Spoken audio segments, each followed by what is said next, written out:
بسم الله والصلاة والسلام على رسول الله صلى الله عليه وسلم. رجعنا لكم فيديو جميل وخفيف بإذن الله. في خطوة واحدة هتقدر تعمل زغاطة للحمام. لو عندك كمية مش هتحتاج ان انت تجيب أكلة من السوق ب50 60 جنيه، وأحيانا يستغلوك ويدوها لك بأعلى من كده. بحاجات هنعد استخدامها وتدويرها من البيت: إزازة صابون سائل بريل، زي صابون مواعين ذات بريل معروف عندنا في مصر ايه. هتجيبها وهتجيب ازازه من عندك برضو لتر 2 لتر على حسب كميه الزغاليه اللي انت ناوي تاكلها. فانت شوف نفسك هتستخدم ايه. اول حاجه صلي على النبي وفعل زر الجرس. ولو انت مش مشترك في القناه اول مره شفنا، اشترك في القناه فضلا وليس امرا. هنجيب ازازه البريل، هنحوش الغطا ده كده، هنفتحها الاول وهتيجي حيش القمع ده تعمل له كده. حشناه كده. وباقي من هنا كده السدادة دي هنجيب سكين عندنا هنا، والأفضل إنها تكون مشرشرة، سكينة السلطة مثلا أفضل عشان تحز معانا وتقطع الدوائر دي. بسم الله أهو، أول الدايرة اتقطعت. بس بالراحة يا جماعة عشان برضه إيه إيدينا ما تتعورش. تاني دايرة، تالت دايرة عفوا. هي اتطارت يا جماعة، أعتقد إن انتوا شفتوها خلاص، هي بقت مفتوحة اهي. بس نفتحها كويس، نحوش الزوايد اللي فيها. السكينة لما تكون مشرشرة تشتغل معنا جميلة جدا يعني، مش هتحتاج مننا أي حاجة كتير. الفكرة دي فكرة جميلة خالص، أفضل من إن أنت تجيب إزازة زي دي مثلا والغطا بتاعها اللي بيكون لافف هنا. بعض الناس أو أصحاب القنوات شفتهم بيفتحوا فيها فتحة كده، بيفتحوا فيها فتحة من هنا كده في الغطا نفسه، وبيحط مثلا خرطوم أو حاجة زي دي مثلا أو سرنجة، فبتعوز شمع وحوار كده، ومع الوقت الشمع ده بيفك بسبب المية. فنرجع لموضوعنا احنا.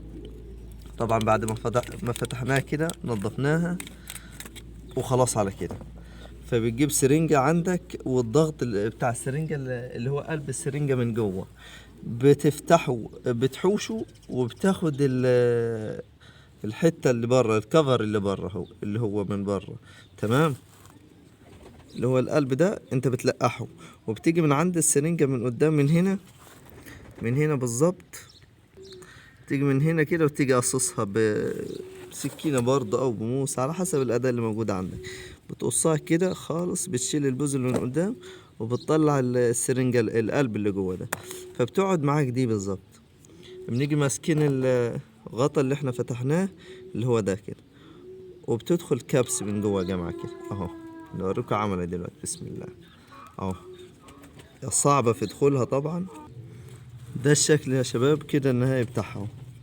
طبعا من جوه ضغطناها لحد لما الزيادات اللي في السرنجة تطبع من جوه، وده الشكل النهائي بتاعها كده اهو.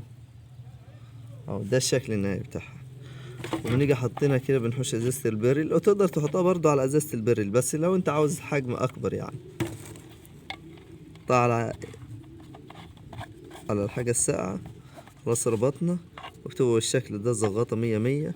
تحط فيها العلف بتاعك البادي او ايا كان العلف اللي انت بتستخدمه، وتضيف عليه المية وترجها، تركب وتأكل.